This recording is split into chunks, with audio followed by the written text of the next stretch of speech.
Hi ಎಲ್ಲರಿಗೂ ನಮಸ್ಕಾರ. ಮತ್ತೊಂದು ವಿಡಿಯೋಗೆ ಸ್ವಾಗತ ಅಂತ ಹೇಳ್ತಾ, ಇವತ್ತಿನ ವಿಡಿಯೋದಲ್ಲಿ ನಾನು ಮತ್ತೊಂದು ಫೋನ್ ಬಗ್ಗೆನ ರಿವ್ಯೂ ಮಾಡ್ತೀನಿ. ಅದಕ್ಕಿಂತ ಮುಂಚೆ ಯಾರೆಲ್ಲ ನಮ್ಮ ಚಾನಲ್‌ನ ಸಬ್ಸ್ಕ್ರೈಬ್ ಮಾಡಿಲ್ಲ, ಪ್ಲೀಸ್ ಸಬ್ಸ್ಕ್ರೈಬ್ ಮಾಡ್ಕೊಂಡು ಬೆಲ್ ಐಕಾನ್ನ ಕ್ಲಿಕ್ ಮಾಡ್ಕೊಳ್ಳಿ. ಫೋನ್ ಬಂದ್ಬಿಟ್ಟು ಇನ್ಫಿನಿಟಿ ನೋಟ್ 50 ಎಸ್ ಅಂತ ಹೇಳಿ.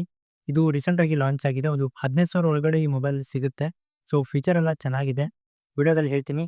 ವಿಡಿಯೋನ ಕೊನೆ ತನಕ ನೋಡಿ ಅಂತ ಹೇಳ್ತಾ, ಮೊದಲನೇದಾಗಿ ಕ್ಯಾಮ್ರಾ ವಿಷಯಕ್ಕೆ ಬರೋದಾದರೆ, ಬ್ಯಾಕ್ ಸೈಡ್ ಕ್ಯಾಮ್ರಾ ಬಂದ್ಬಿಟ್ಟು 64 MP ಇದೆ. ಹಾಗೆ ಸೆಲ್ಫಿ ನೋಡೋದಾದರೆ 13 MP ಇದೆ. ಡಿಸ್ಪ್ಲೇ ನೋಡೋದಾದರೆ ಕರ್ವ್ ಡಿಸ್ಪ್ಲೇ ಬರುತ್ತೆ. 144 ಹರ್ಟ್ಸ್‌ನ ಡಿಸ್ಪ್ಲೇ ಕೊಟ್ಟಿದ್ದಾರೆ.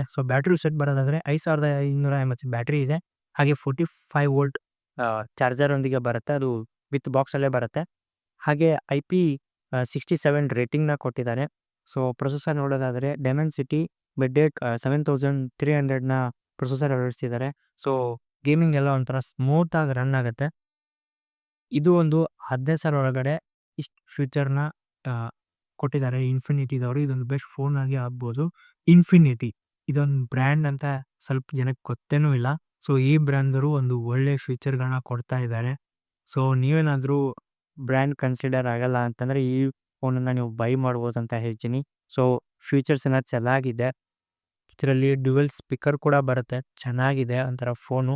ನಿಮ್ಮ ಫ್ರೆಂಡ್ಸ್ ಹಾಗೂ ಫ್ಯಾಮಿಲಿಯಲ್ಲಿ ಯಾರಾದರೂ ಒಂದು 15,000 ಒಳಗಡೆ ಬೆಸ್ಟ್ ಫೋನನ್ನು ಹುಡುಕ್ತಾ ಇದ್ದರೆ ಈ ವಿಡಿಯೋನ ಅವ್ರಿಗೆ ಶೇರ್ ಮಾಡಿ ಅಂತ ಹೇಳ್ತಾ, ಇದೊಂದು ಬೆಸ್ಟ್ ಆಪ್ಷನ್ ಅಂತಲೇ ಹೇಳ್ಬೋದು. 15,000ಅಲ್ಲಿ ಇಷ್ಟು ಫೀಚರ್ಗಳನ್ನ ಯಾರೂ ಕೂಡ ಕೊಡಲ್ಲ. ಯಾರಾದರೂ ಹೊಸಬ್ರು ನಮ್ಮ ಚಾನಲ್ನ ನೋಡ್ತಾ ಇದ್ದರೆ ಪ್ಲೀಸ್ ಸಬ್ಸ್ಕ್ರೈಬ್ ಮಾಡಿಕೊಂಡು ಬೆಲ್ ಐಕಾನ್ನ ಕ್ಲಿಕ್ ಮಾಡೋದು ಮಾತ್ರ ಮರೆಯೋಕೆ ಹೋಗ್ಬಿಡಿ. ಮುಂದಿನ ವಿಡಿಯೋದಲ್ಲಿ ಮತ್ತೊಂದು ಫೋನ್ ಜೊತೆ ಬರ್ತೀನಿ ಅಂತ ಹೇಳ್ತಾ, ಅಲ್ಲಿವರೆಗೂ ಎಲ್ಲರಿಗೂ ಕೂಡ ನಮಸ್ಕಾರ. ಹೌದು, ನಾನು ಪಾಪಿ, ಕಚಡ, ನನ್ನ ಮಗ, ವರ್ಷ ನನ್ನ ಮಗ. ಬೇರೆ ಹೇಳ್ಕೊಳ್ಳ ಹೇಳ್ಕೊಂತೀರ, ಅಷ್ಟೇ ವ್ಯತ್ಯಾಸ.